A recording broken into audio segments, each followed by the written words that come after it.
Boom, ladies and gentlemen, welcome to Gentleman Fish Academy. In this video, I am going to share with you an amazing experience I have had in my farm. I think that was just last week or thereabout. Now, catfish are known to be cannibals. They are known to live and feed on each other. Now, there is this interesting catfish that died some days ago, and he was floating on the pond. I woke up one early morning to change water, and then I all of a sudden found that he was dead at the surface of the pond. His body was quite still fresh. And I'm the kind of fish farmer that actually recycle my fish. What do I mean by recycling my fish? If by adventure my fish dies of a natural disease, or let me just say not really a disease per se, but if my fish dies out of stress, I can easily give his body to the big banks, to the bigger fish, so that the bigger fish can feed on it and contribute to weight development. After all, they enjoy feeding on each other. But then, if a fish dies of a chronic disease, it becomes detrimental. Now, what happened is simple. This particular fish died of a chronic bacterial infection. When I mean chronic, I mean really chronic bacterial infection, because I've not experienced this in my farm before. Now, as for me, I thought it was out of stress because the pond was quite, in a way, overstocked. So I thought it was just as a result of stress, So I brought the fish out because it was still looking quite fresh, dissected it, and shared it among two ponds that have fish of over 7 to 8 months old. And of course, catfish are very, very good in devouring each other's flesh. And within minutes, they devoured the fish and then digested every bit of that fish. Now, what happened 1 week later? My fish started dying. 1 week later, you see the one dead case, 2 dead cases, the next day 3 dead cases. It was just like coronavirus cases, by NDDC. It was terrible. It was horrible. I was wondering what was happening. I had to flashback to remember that I gave them a chronic bacterial infected catfish to eat as food. And before you know it, within a space of 3-4 days, I lost nothing less than 7 kg worth of fish. It was quite very, very abnormal. I don't have that kind of record in my farm over the years. So the next thing I did was to quickly empty the 2 ponds that I, gave the infected fish, sort out the infected ones, because the infected fish, you will see their fins having some kind of infection on their fins, and then within a day or 2, they will just die. Let me take you to the pond where I have quarantined the ones that survived the infection. Now look at this. I just changed their water right away, but I'm still coming to them. If you look at this catfish, for example, you can see the disease on the dorsal fin. Now that's a terrible bacterial infection. Now these are the symptoms you see. You recognize this by the tail, the tail looking with bruises, and apart from having bruises, look at this. You can imagine this. Apart from having bruises, you discover that their tail fins and their dorsal fins are whitish in color. That's the symptom of this chronic bacterial infection. Now I have to quickly separate this fish from the 2 ponds. What you have here is about 18 fish. They are 8 months old and they are all infected. They were the ones that partook in feeding on the catfish that was infected with the chronic bacterial I was talking about, and many of their peers died. So they were the surviving ones. I have to quarantine them in this pond so that I can administer treatment to them. This is day 2 of the treatment. I'm about to carry out the second part of the treatment, and they have just been doing very, very fine. If this treatment was not done, if I didn't arrest them and quarantine them, trust me, they would have all been dead by now. And so in this video, I'm going to demonstrate to you how I am going to treat them naturally until they all recover. Now, they may not all recover because some might have gone chronic. Look at this young man, for example. His case looks pathetic. Then look at this one also. Their cases look quite very, very unpalatable. But however, we are the ones that administer treatment. God is the one that heals.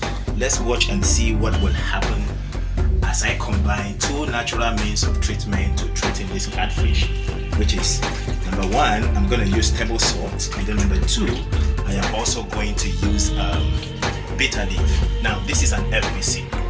What you see here is FBC. We call it floating bitter leaf container. If I open it, what you're going to see inside are bitter leaf. Fresh bitter leaves that can radiate in the water, make the pond free from bacteria, and then also energize the fish and fight against any bacterial infection that is attacking the fish at that point. This man you see here is quite looking very healthy, but he just have very little symptom of the disease, so I didn't want to take chance. As soon as I notice any little symptom on your body, I will definitely quarantine you and give you the treatment you deserve. They are very precious to me. I love them and I want to give them the best of treatment. So what I'm going to do right now is to put on water in this pond and then administer the treatment. Watch me as I go through that process.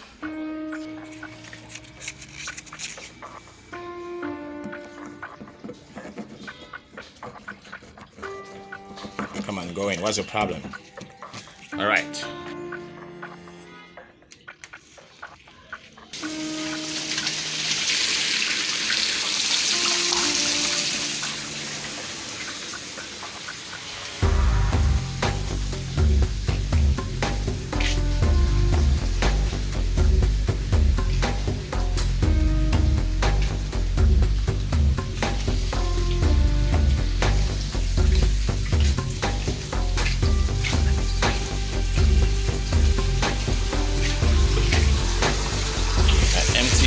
Wash this pond, and I also empty and wash this particular pond. Very, very important. Take note. My advice to you, viewers: on no circumstance, I repeat, on no circumstance should you give to fish a dead catfish to eat, no matter the stage of the fish. So long as the fish is not healthy, do not try this at home. Because if you do, what happened this year will happen to you too. It is quite an unpalatable experience. Alright, at this point the water has gotten to the level exactly I wanted it to be. So I got to put it up.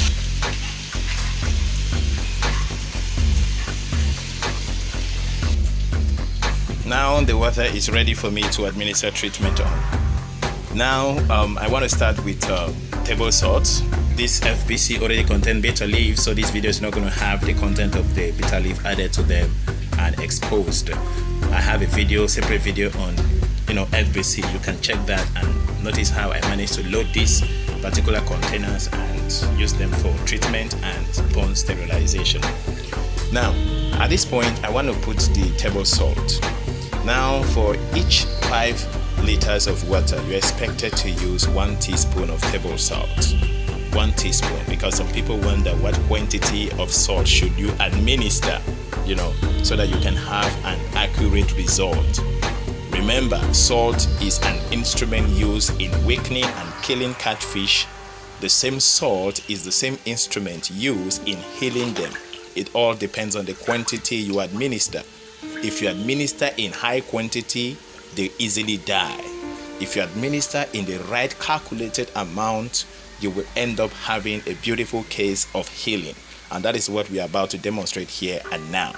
So this tank is a 1000 liters capacity tank. Yes, it's exactly 1000 liters capacity. Now, and if you check, it is calibrated in 5 lines. The first line is here, the second line is here, the third line is here, the fourth line is here, and the fifth line is here. Now that simply means for it to be 1000 liters with 5 calibration, that means each line is 200 liters. So 200, 400, 600, 800, 1000. Now, because I have taken the first mark, that means this is 200 liters capacity volume of water. So I need some calculated amount of teaspoon. Now, if 5 gallons or if 5 liters of water requires only 1 teaspoon, 200 liters of water, how many teaspoons will be required?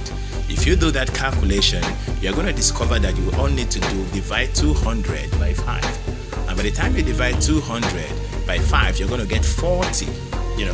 Now the 40 we are talking about is the quantity of teaspoon you are going to administer. But however, you must not stick to the 40 teaspoon as required. Give them a calculated amount of salt. Now the calculated amount of salt I'm talking about is, you may just pick, let me give you an example. Let's make things practical. Let's stop theory here. Alright, for the salt, I'm using Mr. Chef. You know, Mr. Chef table salt, you find them in Nigeria. It's easily found, but this is Benin City. So let me open it and get it ready.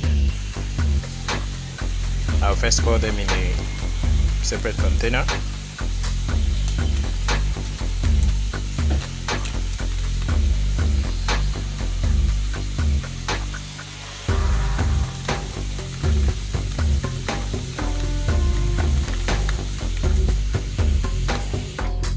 So at this point, I'm going to get the calculated amount of salt. Now, ideally, I'm supposed to use about 40 teaspoons. This is a spoon.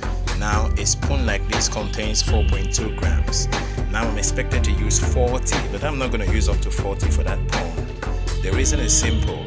Now, trying to use exactly the calculated amount of teaspoon is still good. But the lesser the amount of salt, when the tanks gets big, when the volume of water is bigger, the better it still becomes. Now that is when this is 2, this is 3, this is 4, this is 5, this is 6, this is 7, this is 8, and this is 9, and then finally 10.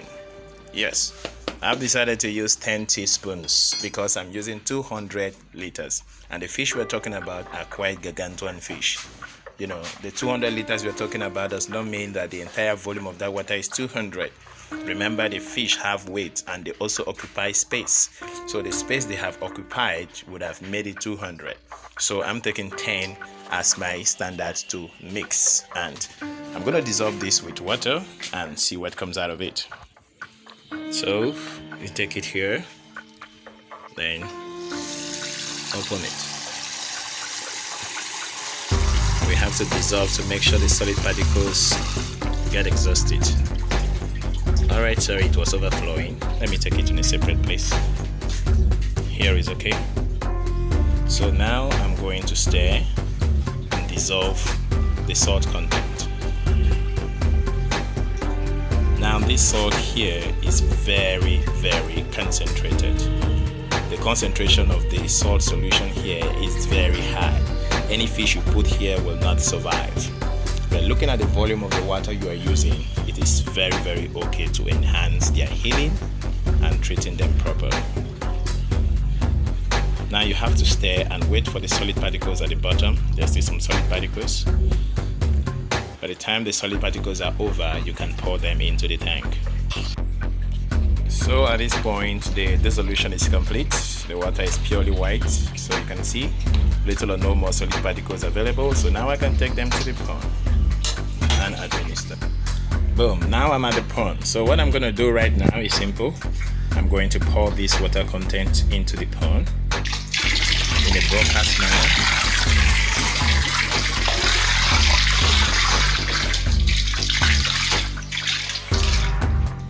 Some little ones remaining at the bottom, just to stir a little, and then